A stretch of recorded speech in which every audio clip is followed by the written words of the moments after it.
YouTube? This the Bezel coming at you again on another Bezel TV episode.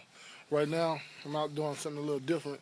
If you haven't noticed, or if you hadn't known, I own Fine Fencing and More construction company. I build fences, privacy fences, chain link, wrought iron, pretty much anything you need. So I'm out here standing in front of one of my projects as we speak. This fence here is a 6 foot that converts into an 8 foot. Co-worker of mine wanted it done.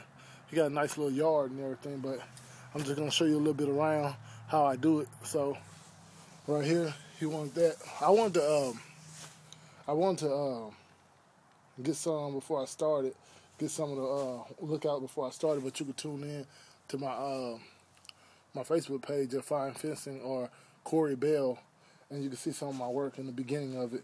And this pretty much basically is the end of it. Right here, I got the 6 foot. Right here, he wanted it closed off. Walks it down about 140 feet, approximately. Places my posts 8 foot apart. And this is what you call a treated pine fence. Some have cedar.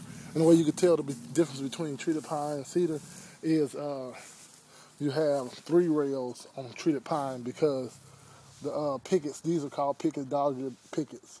They have a tendency to warp in the middle.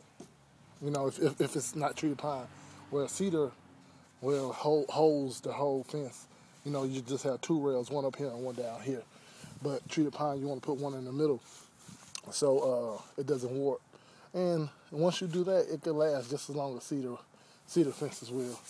So what he wanted back here is, as you can see, his land goes down into a slope, as you can see back here. And he didn't want the neighbors to be able to see over in his yard. So what he wanted to do was bring it up to 8 foot at the back right here. And this is what I did. I stepped it up all the way up to 8 foot from 6 foot. From 6 foot all the way up to 8 foot. And it goes all the way downhill. As you can see, it steps up to 8 foot. And I roll it all the way back down. I roll it all the way back down. And this spread is about another 140 feet, you know. And this is how it gets done. And I roll it all the way back down to his other neighbor's 6 foot fence. Now, before you dig, people, if you're going to do a fence or do any type of digging around your house, make sure you call 811 dig or 811, and they will come out and mark the territory. They'll put those little orange markings around what you don't need to dig. Any type of excavating around any property, you want to call them, because as you hit something you didn't call, man, $2,500, and I ain't trying to pay it. Who ain't trying to pay it is me. But I'm gonna show you a little bit how I get down. He called me back later, and he wanted a gate done. So this is what I'm doing right now. I'm gonna put the gate up across here. You know, using steel posts, galvanized steel posts. One thing I want to point out on these posts is that, you know, a lot of people put their fences up and they don't put a top on their posts. You know, you always want to put a post cap on your post because water gets down the side of it and it rots the post off as it fills up. But treated cedar posts last just as long, or treated pine posts last just as long. If you cement them into the ground, you want to go excavate about 2 feet into the ground, 24 inches. And this is how I get down. You know, I'm going to show y'all a little bit, see if y'all can stay tuned in for a little bit. Just give me a minute, I'm going to set this up, show y'all how I get down a little bit.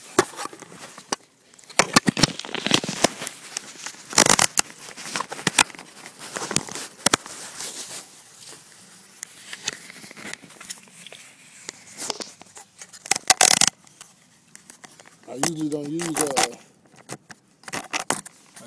use gloves, but after a while, you gotta do what you gotta do, you know what I'm saying? So, let's see how it gets down, YouTube. This is what you call a post hole dig.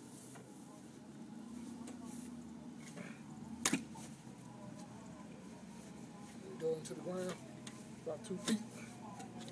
Really working. But that's about it, YouTube. I'll get back at you a little later. Deuces.